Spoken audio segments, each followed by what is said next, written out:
The crowbar felt like ice in her hands. Behind the false wall, something gleamed in the flashlight beam.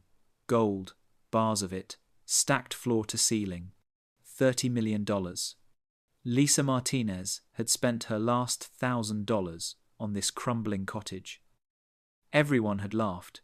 Her sister, the neighbors, even her ex-husband had called just to mock her. "You're throwing away your life on a pile of rocks." But now she stood in a hidden basement room, staring at a fortune that had been sealed away for 40 years. A fortune that came with a secret someone had killed to protect. And a choice that would change everything. The crowbar felt like ice in Lisa Martinez's hands. She stood in the basement of her $1,000 cottage, staring at a wall that shouldn't exist. According to the property survey she'd found at Town Hall, this space was supposed to be empty air, just foundation and earth. But her measuring tape didn't lie. The cottage was 10 feet longer on the outside than it was on the inside. Someone had built a false wall, recently enough that the mortar still smelled like chemicals. Her flashlight beam cut through the darkness, catching dust motes that danced like tiny ghosts. Behind her, the basement stairs creaked. Above, her 9-year-old daughter Mia was watching cartoons, blissfully unaware that her mother was about to do something either very brave or very stupid. 3 months ago, they all laughed when I signed the papers. Her sister Maria's voice still echoed in her head. "You're throwing away your life savings on a pile of rocks. You've always been an idiot, Lisa. This just proves it." The real estate agent hadn't even tried to hide his smirk. The neighbors whispered behind their hands. Even her ex-husband Derek had called just to mock her. $1,000 for a dump? God, you're pathetic.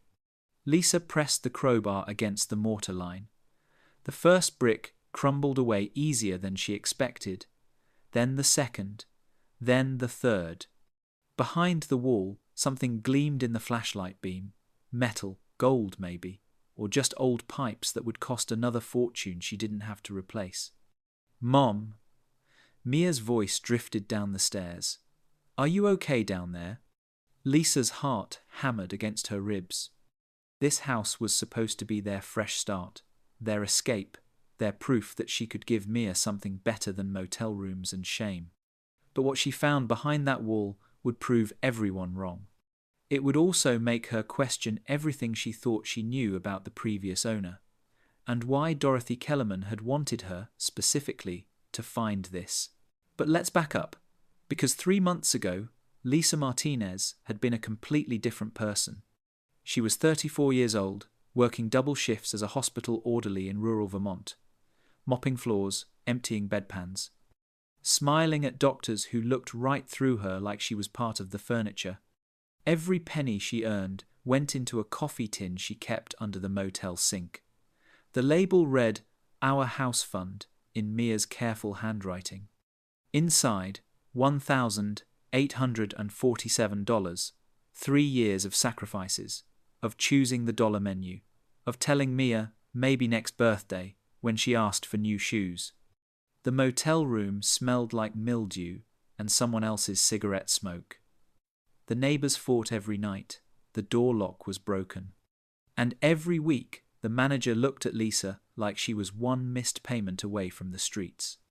She needed out. Desperately. The cottage listing had been an accident. She'd been scrolling through rental properties she couldn't afford when she saw it. $1,000 OBO, fixer-upper, must sell immediately.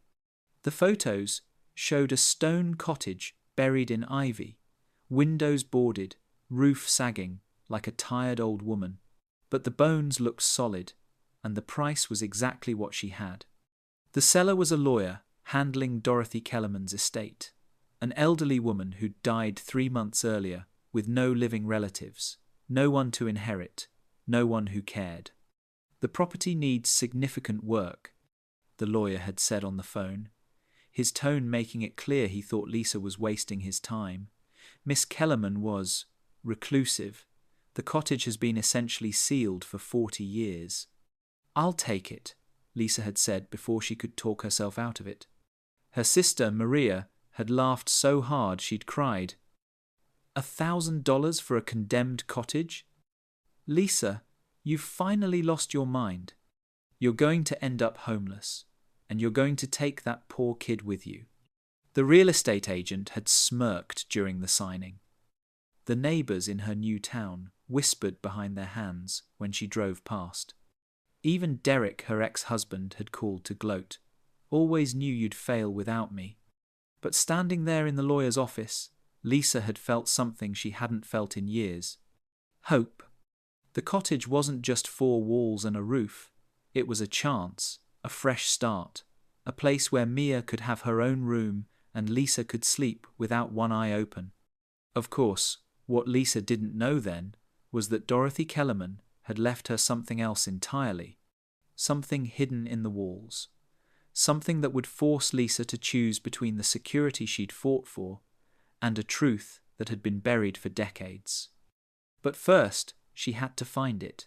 Moving day arrived on a Tuesday morning with grey skies and the smell of rain. Lisa pulled up to the cottage in her borrowed pickup truck, everything she and Mia owned packed into the bed, 2 suitcases, a box of kitchen supplies, Mia's stuffed rabbit, the mattress from the motel room still wrapped in plastic. It wasn't much, but it was theirs. It looks like a fairy tale house, Mia said, pressing her face against the window. Her breath fogged the glass. Like where a princess would live. Lisa looked at the cottage and saw something different. Crumbling mortar, ivy so thick it had cracked 2 of the window frames, a front door that hung slightly crooked on its hinges. But the stone walls were solid, she'd checked, and solid walls were more than they'd had in 3 years. "Come on, baby," she said, forcing brightness into her voice. "Let's see our new home." The key stuck in the lock. Lisa had to jiggle it 3 times before the door finally opened with a groan that sounded almost human. Inside, the air was stale and cold. Dust particles floated in the weak sunlight, streaming through gaps in the boarded windows. The hardwood floors were scuffed and water-stained, but intact. The kitchen still had cabinets. The bathroom had a working toilet. It was more than Lisa had dared to hope for. Mia ran from room to room, her footsteps echoing through the empty cottage. "Mum, there's a fireplace, and stairs, and this room has a window seat." Lisa smiled despite herself. This was why she'd done it, for those footsteps, for that joy. She spent the first hour prying boards off windows, letting light flood into spaces that had been dark for decades. The cottage revealed itself slowly, crown moulding, intricate but cracked. A chandelier in the dining room, crystals grey with dust, built-in bookshelves that stretched floor to ceiling. Dorothy Kellerman had lived well once, before the ceiling, before the silence. "Mom, look what I found." Mia appeared in the kitchen doorway, arms full of leather-bound books, journals, Lisa realized. Dozens of them. "They were in that cabinet," Mia said, pointing to a space under the kitchen sink, hidden behind the pipes. Lisa took one, opened it carefully. The pages were yellowed but intact, covered in neat handwriting. The first entry was dated the 3rd of May 1952. "Moved into the cottage today. It's perfect. Small, but mine. For the first time in my life, something is truly mine." Lisa flipped through slowly. Years of Dorothy's life, recorded in careful detail. Grocery lists, weather observations, book recommendations. The mundane accumulation of a solitary existence. But then, about halfway through the journal, the tone changed. The 12th of December 1975. "I can't sleep anymore. Every sound makes me jump. Every car that drives past makes my heart race. I thought I was doing the right thing. Now I'm not sure I'll survive long enough to see if I was right." The next entry was even shorter. "The walls hold more than memories. I'm building my fortress, stone by stone. If they come, they won't find what they're looking for, not unless someone worthy finds it first." A chill ran down Lisa's spine. "What does it say?" Mia asked, peering over her shoulder. "Just Someone's old diary, Lisa said, closing the journal. Come on, let's get the mattress inside before it rains. That evening, after they'd set up their makeshift bedroom in what used to be the living room, Lisa heard the knock. She opened the door to find an elderly man on her porch. He wore a cardigan and wire-rimmed glasses, holding a covered dish that smelled like lasagna. I'm Howard Patterson, he said. His voice was gentle, grandfatherly. I live down the road.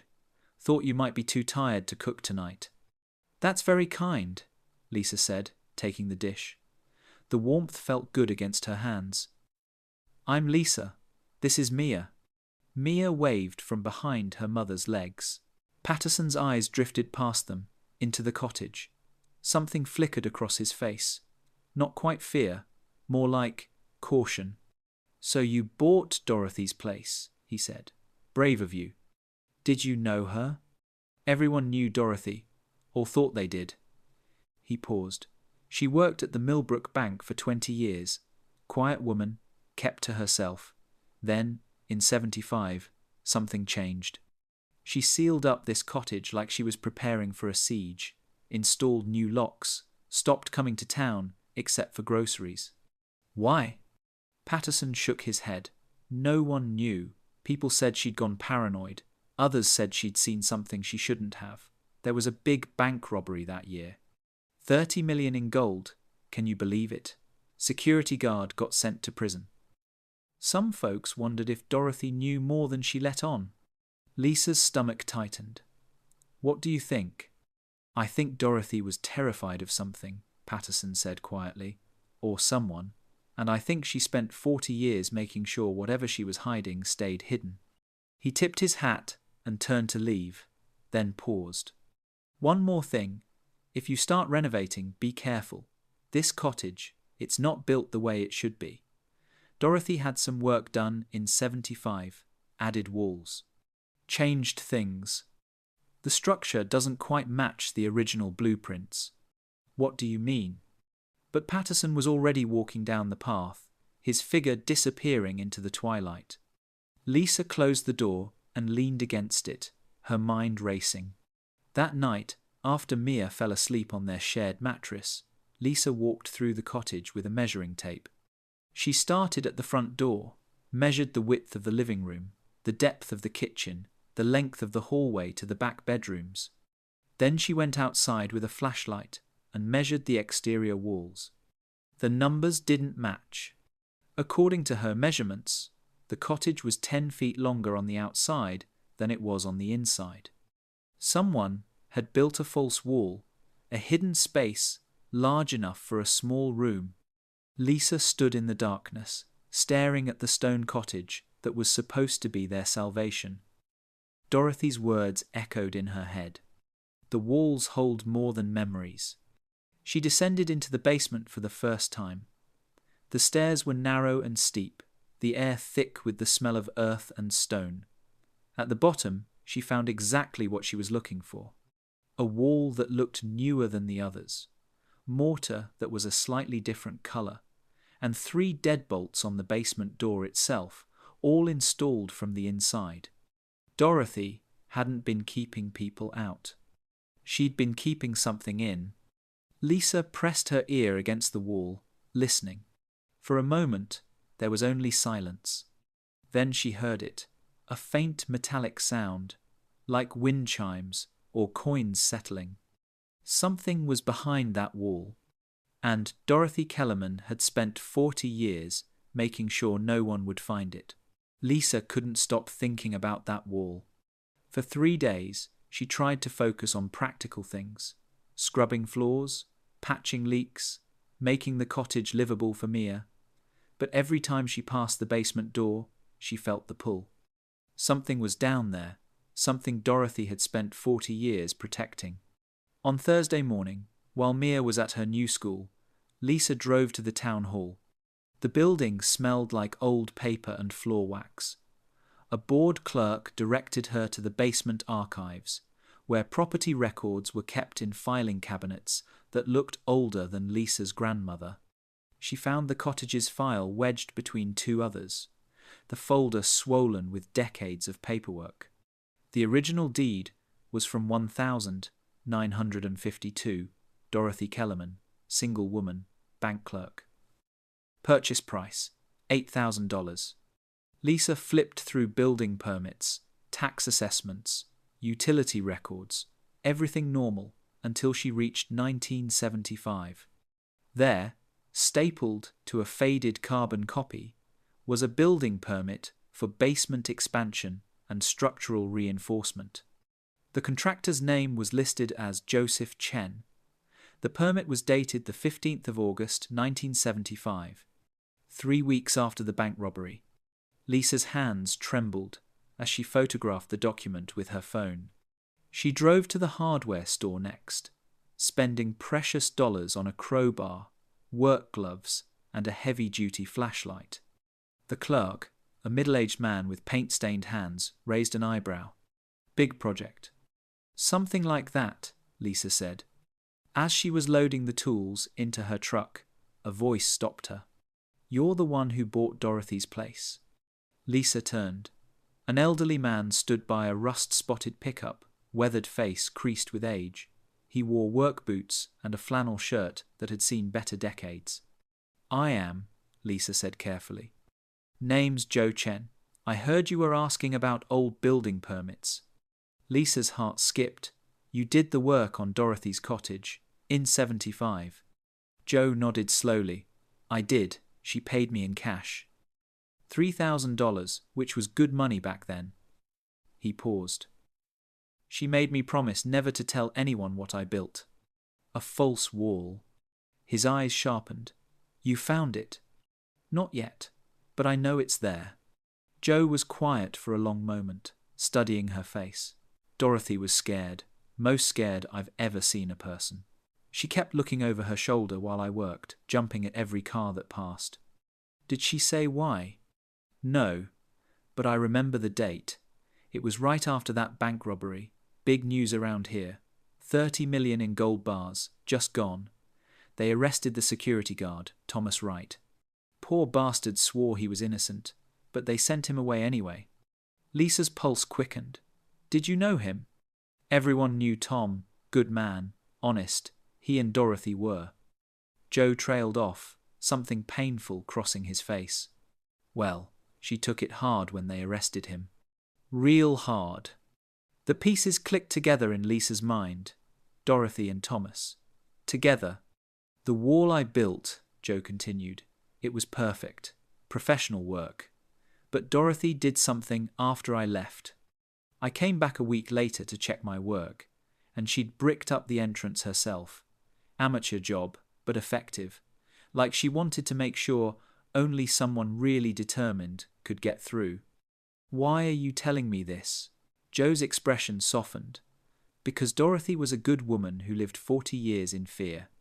And because when I heard a single mother bought her place for $1,000, I thought maybe Dorothy finally found who she was waiting for. He climbed into his truck and drove away, leaving Lisa standing in the parking lot with her crowbar and a mystery that grew darker by the minute. That night, after tucking Mia into bed, Lisa descended into the basement. The stairs creaked under her weight. Her flashlight beam cut through the darkness, finding the wall she'd identified 3 days ago. Up close, she could see what Joe meant. The outer layer of bricks was different from the rest, rougher, the mortar lines uneven. Dorothy's work, done alone in the dark, sealing away whatever she'd hidden. Lisa pressed her ear against the cold brick. Silence. Then, faint as breath, that metallic sound again, like wind chimes made of coins. She positioned the crowbar against the mortar line and pushed. The first brick resisted. The second crumbled easier. The third came away in her hands, and behind it she saw darkness. Not empty space, a door.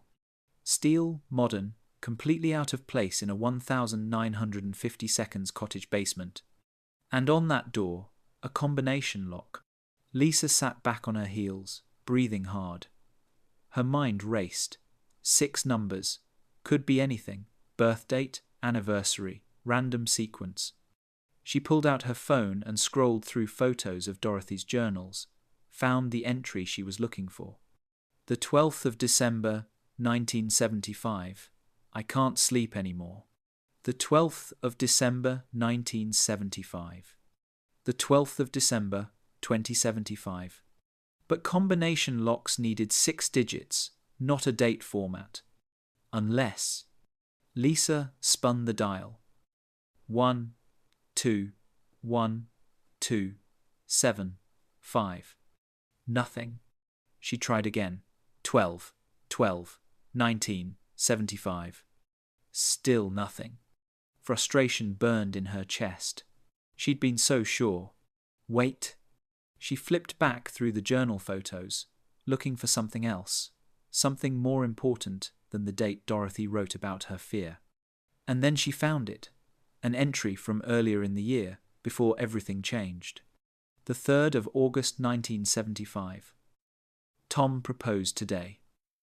I said yes. I've never been happier. We're going to have a life together. A real life. The 3rd of August 1975. The day Thomas Wright proposed. The day before the bank robbery that destroyed everything. Lisa's fingers trembled as she spun the dial. 0, 8, 0, 3, 7, 5. The lock clicked. The sound echoed through the basement like a gunshot. Lisa's heart hammered so hard she thought she might pass it out. This was it, whatever Dorothy had protected for 40 years, whatever had turned a quiet bank clerk into a terrified recluse. She pulled the steel door open. Behind it was a small room, maybe 8 feet square. Climate-controlled units hummed quietly in the corners, lights blinking green in the darkness. The air that rushed out was cool and dry, preserved. Her flashlight beam swept across wooden crates, dozens of them, stacked floor to ceiling. Lisa approached the nearest one with trembling hands. The lid was secured with simple latches, not locks. She flipped them open and lifted. Inside, wrapped in oilcloth, were bars of metal, gold bars, each one stamped with serial numbers and an official seal, Millbrook Bank 1975. Lisa's vision swam. She sat down hard on the concrete floor, her back against the cold steel door. This was the stolen gold, the $30 million that had disappeared 40 years ago, the fortune that had sent an innocent man to prison, and Dorothy had hidden it in her basement. But why? Had she been part of the robbery? Had she helped steal it? No, that didn't fit. Dorothy had been terrified. Joe said she'd looked over her shoulder constantly, jumped at every sound. You didn't act like that if you were guilty. You acted like that if you knew something, if you'd seen something, if you were protecting evidence. Lisa's hands shook as she opened another crate. More gold, and another, and another. She stopped counting at 10 crates. This wasn't just a fortune. This was enough money to change her life completely, to give Mia everything, college, security, a future without fear. But it was also stolen, taken from a bank, evidence in a crime that had destroyed lives. Lisa sat there in the secret room, surrounded by $30 million in gold, and felt her world tilt sideways. Above her head, she heard footsteps. Small ones. Mia's. "Mom?" Her daughter's voice drifted down the stairs. "Where are you?" Lisa's throat tightened. She looked at the gold bars gleaming in her flashlight beam, then at the steel door, then at the narrow stairs leading back to the world where her daughter waited. "Just checking the pipes, baby," she called up, her voice steadier than she felt. "Go back to bed. I'll be right there." Mia's footsteps retreated. Lisa stood slowly, her legs unsteady. She needed to close this door, lock it, think about what to do next. But as she turned to leave, her flashlight caught something else. Behind the crates, built into the far wall, was another door. Smaller, older, with a simple padlock that looked like it had been added recently. Dorothy had hidden a room inside a hidden room. And whatever was behind that second door, Dorothy had wanted even more protected than $30 million in gold. Lisa didn't sleep that night. She lay on the mattress beside Mia, staring at the ceiling, her mind spinning with impossible choices.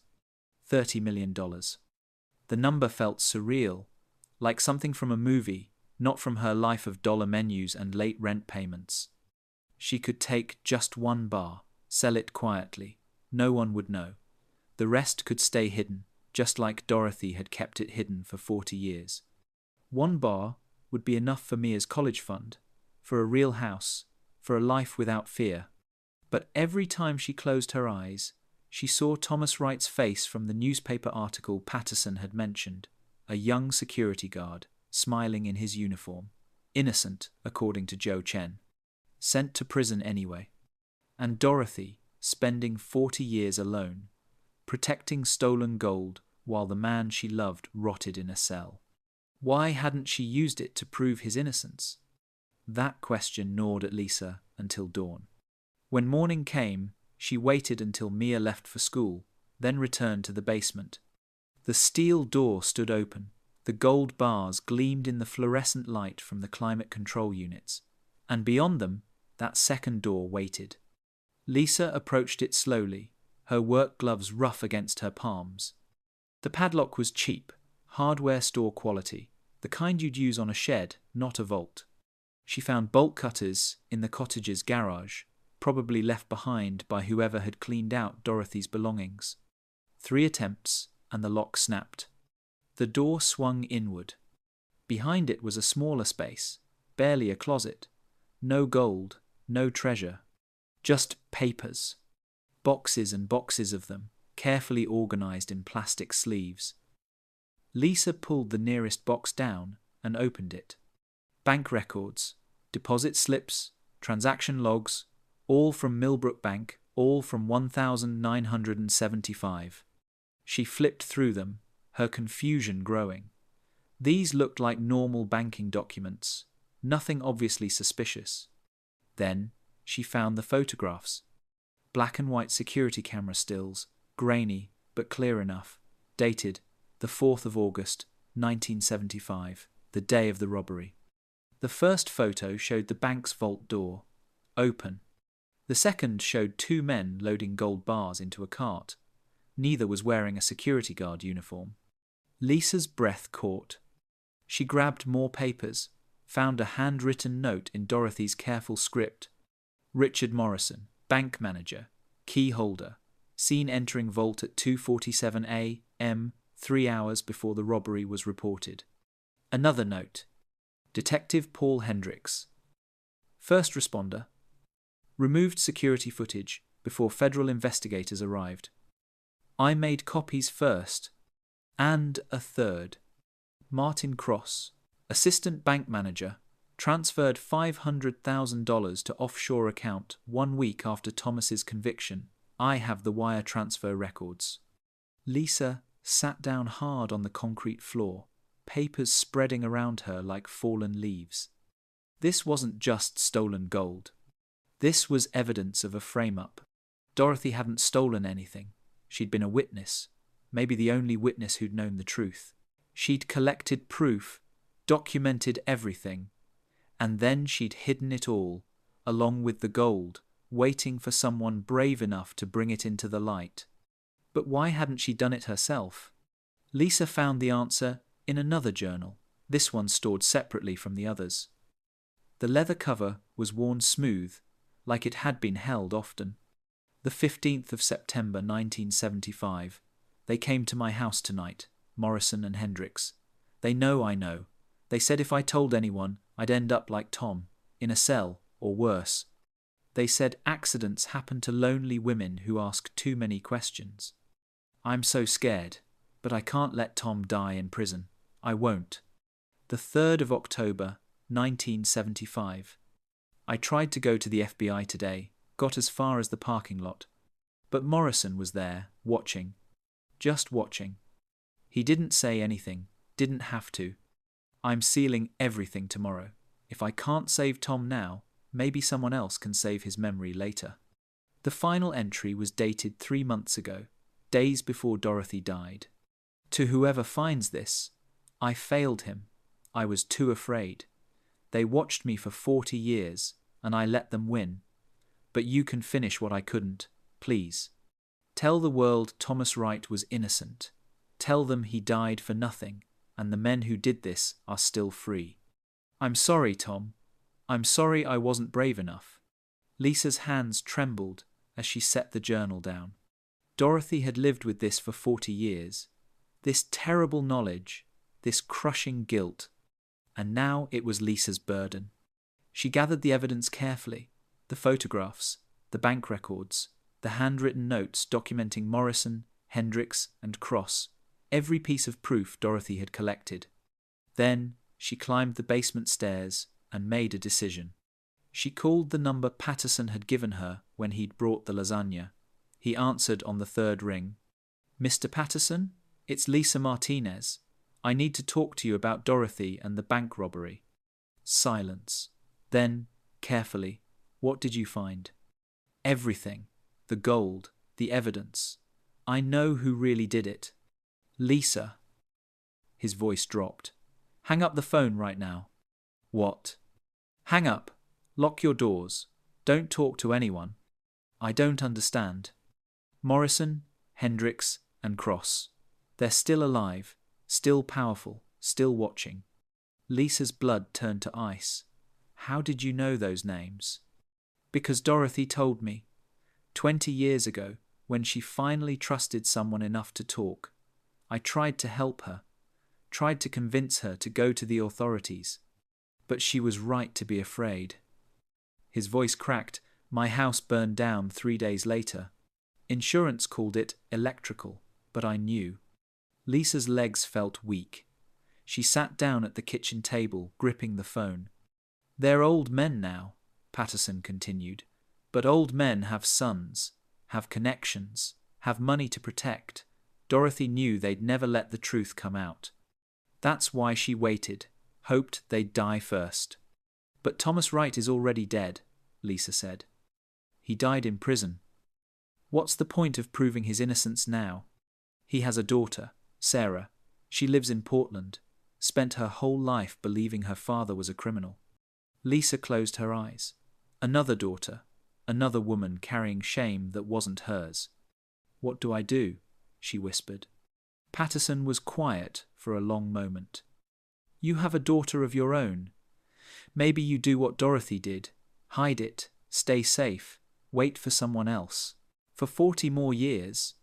Better than not living to see your daughter graduate. After he hung up, Lisa sat at the kitchen table, staring at her phone. She thought about Mia. About the life they could have with just one gold bar. Quiet, safe, free from this nightmare. But she also thought about Thomas Wright's daughter, Sarah, growing up with whispers, with shame, with a father who died in prison swearing his innocence. The same way Lisa had grown up, mocked, dismissed, treated like she was worth less than nothing. Maybe that's why Dorothy had chosen her. Not because Lisa was brave, because Lisa understood what it meant to be wrongly judged. A knock at the door made her jump. She approached carefully, looking through the peephole. A man stood on her porch. Late 60s, silver hair, expensive suit. Behind him, a black car idled in her driveway. He smiled at the peephole, as if he knew she was watching. Miss Martinez. His voice was smooth, cultured. My name is Richard Morrison. I believe we need to talk about what you found in my old friend Dorothy's basement. Lisa didn't open the door. I know you're there, Miss Martinez, Morrison called through the wood. His voice was patient, almost grandfatherly. I'm not here to threaten you. I'm here to help. She pressed her back against the wall, phone in hand. Should she call 911 and say what? A man knocked on my door? Dorothy was very troubled. Morrison continued. Mental illness runs in families, you know. She made accusations over the years, wild stories. The bank tried to help her, but she refused treatment. Lisa's jaw clenched. He was already building the narrative. Crazy Dorothy, unreliable witness. Whatever she told you, whatever you found, it's the delusion of a sick woman. But I understand you have a daughter to think about. Medical expenses, college tuition. I'm prepared to be very generous in exchange for Dorothy's effects. Lisa looked down at the papers spread across her kitchen table. The security photos, the bank records, Dorothy's careful documentation. 40 years of evidence. And Morrison thought he could buy it with money. How did you know I was here? Lisa asked through the door. A pause, then a soft laugh. Dorothy's cottage has been monitored for decades. We knew the moment you opened that basement door. The climate control system sends alerts. Lisa's blood ran cold. They'd been watching the whole time. The gold can disappear, Morrison said. The papers can be destroyed, and you can walk away with enough money to give your daughter everything. Or, he let the word hang in the air, you can be difficult, like Dorothy was, like Howard Patterson tried to be. You burned his house. Electrical fires are so common in old buildings. Morrison's tone never changed, still pleasant, still reasonable. Just like accidents happen to single mothers who can't afford proper home repairs, gas leaks, faulty wiring. These old cottages are death traps, really. Lisa's hands shook. She thought of Mia, upstairs doing homework, completely unaware that a monster stood on their porch. I need time to think, she said. Of course, I'll give you until tomorrow morning, but Miss Martinez.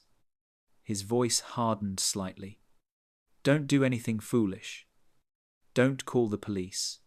Don't call reporters, because if you do, I'll make sure your daughter pays the price.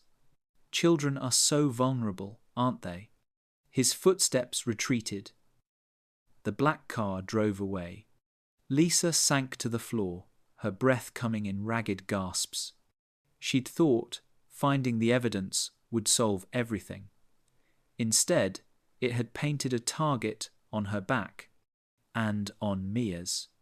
That night, after putting Mia to bed, Lisa returned to the basement one more time. She needed to understand, needed to know why Dorothy had lived in fear for 40 years instead of just destroying the evidence and moving on. She went through every document again, searching for something she'd missed. And then she found it. Hidden in the back of Dorothy's final journal, tucked behind the last page, was a letter. Not in Dorothy's handwriting, in someone else's, masculine, shaky with age or illness. My dearest Dorothy, if you're reading this, I'm gone, probably been gone a while. I hope it was quick. I hope I didn't suffer too much. 40 years is a long time to be in a place like this. Long time to think about what happened. About what we lost. I know you tried to help me. Patterson told me, back in '85, when he came to visit. Said you had evidence. Said you wanted to go public, but they threatened you. He told me to write you, tell you to let it go, save yourself. So I'm telling you now what I should have told you then. Let it go, Dot. Burn the evidence. Take the gold and live. I'm not coming home. We both know that. But you can still have a life. Don't waste 40 years proving something that won't change anything. I'll die in here either way. At least let one of us be free. I loved you. I love you still. And that's why I'm begging you to stop trying to save me. Yours always, Tom. The letter was dated 1986, 11 years into Thomas Wright's sentence. Lisa's vision blurred with tears. Dorothy hadn't kept the evidence to prove Thomas innocent. She'd already known it wouldn't save him. He'd asked her to let it go. So why had she kept it? Lisa flipped through the journals again, reading with new understanding. And there, in an entry from 1987, she found the answer. Tom wrote me, told me to destroy the evidence and move on. He thinks he's protecting me by giving me permission to stop fighting. But he doesn't understand. This isn't about saving him anymore. It's about Sarah. His daughter visits him sometimes. She's 12 now. She told Tom she hates him, hates what he did, hates that her friend's parents won't let them play with her because her father is a criminal. Tom cried when he told me that. On the phone, his voice broke, and he cried, "I can't save him. But maybe, someday, I can save her. Give her back her father's name. Give her the truth, even if it takes the rest of my life." Lisa sat in the basement, surrounded by gold and evidence and 40 years of love. Dorothy hadn't been protecting Thomas. She'd been protecting his daughter. A girl who'd grown up ashamed, who'd carried a burden that wasn't hers, who'd believed her father was a criminal because that's what the world had told her.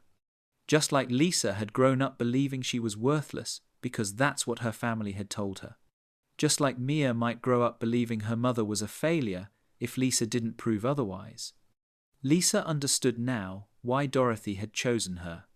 Not because Lisa was brave. Because Lisa was a mother who understood what it meant to fight for your child's future, even when the world told you it was hopeless. Dorothy had spent 40 years keeping evidence that wouldn't save the man she loved, but it could save his daughter from a lifetime of shame. And now that burden had passed to Lisa. She climbed the basement stairs slowly, Dorothy's journals clutched to her chest. Morrison thought he could threaten her, thought fear would make her compliant. But he'd made a mistake. He'd threatened Mia. And there was nothing more dangerous than a mother protecting her child. Lisa opened her laptop and began typing an email. Not to the police. They could be bought. Not to the FBI. Patterson had tried that. Dorothy had tried that. Instead, she wrote to every investigative journalist she could find, every news outlet, every true crime podcaster who'd ever covered wrongful convictions. She attached the security photos, the bank records, the wire transfers, Dorothy's notes, everything. And she sent it to 15 different people simultaneously. Because Morrison could threaten one person, could burn one house, could silence one witness. But he couldn't silence everyone. The first response came within minutes. A journalist from Portland. "Is this real? Do you have the physical evidence? I want to meet." Lisa smiled grimly and typed her response. "Come to the cottage, bring cameras, and bring Sarah Wright. It's time she learned the truth about her father." The story broke before Morrison's deadline. By sunrise, Dorothy Kellerman's name was trending on social media. By noon, news vans lined the cottage's overgrown driveway. By evening, 3 major networks had picked up the story. Bank heist cold case reopened after 40 years. Innocent man framed evidence hidden for decades. Single mother discovers $30M and the truth. Lisa watched it all from her kitchen window, Mia pressed against her side. "Mom," Mia said quietly, "are we in trouble?" Lisa pulled her daughter close. "No, baby, we're doing something important." The Portland journalist arrived first, Rebecca Santos, investigative reporter, mid-40s, with kind eyes and a recorder that never stopped running. "This is extraordinary," she said, photographing each document Lisa laid out on the kitchen table. "Security footage, bank records, wire transfers. It's all here. Everything Dorothy collected." "It's not mine," Lisa said. "It belongs to Thomas Wright's daughter. Sarah's on her way. She'll be here within the hour." Patterson appeared next, looking 10 years younger without the weight of silence. He shook Lisa's hand, his grip firm. "Dorothy would be proud," he said. 40 years she waited for someone brave enough. "I'm not brave," Lisa said. "I'm just a mother." "Same thing," Patterson replied. When Sarah Wright arrived, Lisa almost didn't recognize her from the childhood photos in Dorothy's journals. She was 53 now, grey threading through dark hair, lines around her eyes that spoke of years carrying shame. She stood in the cottage doorway, trembling. "Is it true?" she whispered. "Was my father innocent?" Lisa handed her the security photographs, the bank records, and finally Thomas Wright's letter to Dorothy, begging her to let go and live. Sarah sank into a chair, tears streaming down her face as she read her father's words. He died telling me he was sorry, she said, voice breaking. Sorry for what he'd done. And I told him I'd forgiven him, even though I never really believed he deserved it. She looked up at Lisa. He was innocent the whole time. Dorothy never stopped trying to prove it, Lisa said softly. She kept this evidence for 40 years, not for your father, for you. Sarah pressed her hands to her mouth, shoulders shaking. Rebecca's camera captured it all. The moment a daughter learned her father had been telling the truth, the moment 40 years of shame lifted like fog. The arrests came within days. Richard Morrison was taken from his home in handcuffs, still protesting his innocence. Detective Paul Hendricks, 81, and confined to a wheelchair, was arrested at his assisted living facility. Martin Cross had died 5 years earlier, but his estate was seized. The bank's insurance company settled immediately. The gold was returned. Thomas Wright's conviction was posthumously overturned. And Sarah Wright stood at her father's grave, with reporters watching, reading a statement her father had written in prison 40 years ago. His final words, maintained until his death. I am innocent. And someday, the truth will prove it. Lisa watched from the back of the crowd, Mia holding her hand. Did we do the right thing? Mia asked.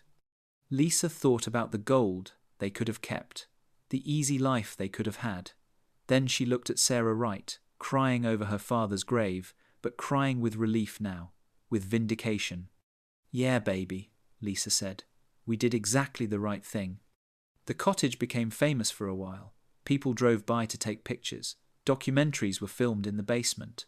True crime podcasts dissected every detail. But eventually, the cameras left. The reporters moved on to other stories, and Lisa and Mia were alone again in their $1,000 cottage. Except they weren't really alone.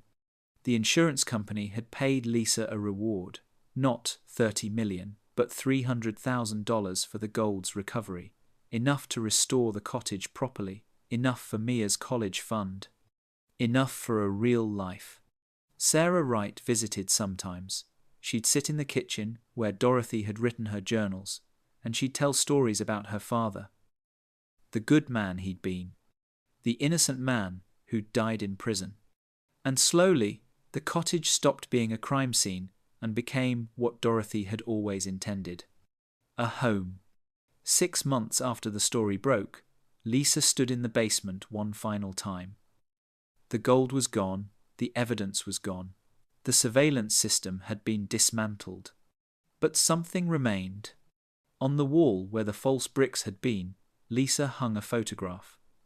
Dorothy and Thomas, young and smiling, standing in front of the cottage before everything fell apart. Beneath it, a small plaque she'd had made. Dorothy Kellerman, 1928 to 2024. She kept the promise. Lisa touched the photograph gently, then climbed the stairs back to where Mia was making dinner. Real dinner, in a real kitchen, in a real home. The cottage had never been about the gold. It had been about a woman who'd loved someone enough to spend 40 years alone, who'd protected evidence that couldn't save him but could save his daughter's memory of him, who'd waited until the right person came along, someone who understood what it meant to be judged unfairly, someone who knew that sometimes the most valuable thing you can give a child is proof that the world was wrong about their parent. Lisa had spent her whole life being mocked, being told she was worthless. But Dorothy Kellerman had seen something different. She'd seen a mother who would fight for the truth, even when it cost everything. And she'd been right. Outside the kitchen window, the sun set over the Vermont hills. The cottage stood solid against the sky, no longer crumbling, no longer forgotten. Just a home where 2 mothers, one living, one gone, had proven that love is patient, and truth is worth waiting for. 1 year later, Lisa stood in the cottage's garden, watching Mia plant tomatoes in soil that had been barren for decades. The cottage didn't look like a crime scene anymore. Fresh paint, new roof, flowers in window boxes. It looked like what it had always been meant to be. A home. Sarah Wright was coming for dinner. She did that now, once a month, driving up from Portland with stories about her father that she'd finally allowed herself to remember. The good ones, the true ones. Last week, she'd brought photographs. Thomas, in his security guard uniform, proud and young. Thomas, teaching her to ride a bike. Thomas at her high school graduation, 3 months before the arrest that destroyed everything. He was a good father, Sarah had said, tears in her eyes but smiling. I can finally say that without feeling ashamed. Mia looked up from the garden, dirt on her nose. Mom, do you think Dorothy knew that we'd be okay? Lisa thought about the letter Dorothy had left, the journals, the 40 years of waiting. I think she hoped, Lisa said. And sometimes hope is enough. Her sister Maria had called last month. First time in a year, she'd seen the documentary, heard the story. I'm sorry, Maria had said, for saying you were throwing your life away. Lisa had forgiven her, because holding on to anger felt like carrying stones, and she was tired of being weighed down. The cottage had taught her something Dorothy probably knew all along. The things people mock are often the things that save us. The walls they say are worthless often hold the greatest treasures. And sometimes, the most valuable inheritance isn't money. It's the courage to do what's right, even when it costs everything. Lisa looked at the cottage, at her daughter laughing in the garden, at the life they'd built from $1,000 and a leap of faith. They'd been mocked for buying a crumbling cottage, but they'd found something worth more than gold. They'd found home, they'd found family, they'd found proof that one person's courage can echo across decades. And they'd learned that sometimes the people the world overlooks are exactly the ones who change it. Dorothy had waited 40 years for someone worthy to find her secret. She'd chosen well. What would you do if you found $30 million? Would you keep it or tell the truth? Let us know in the comments below. If this story moved you, hit that subscribe button. Tomorrow, we have another incredible tale of hidden fortunes and impossible choices. Because sometimes, the greatest treasures aren't made of gold. They're made of courage.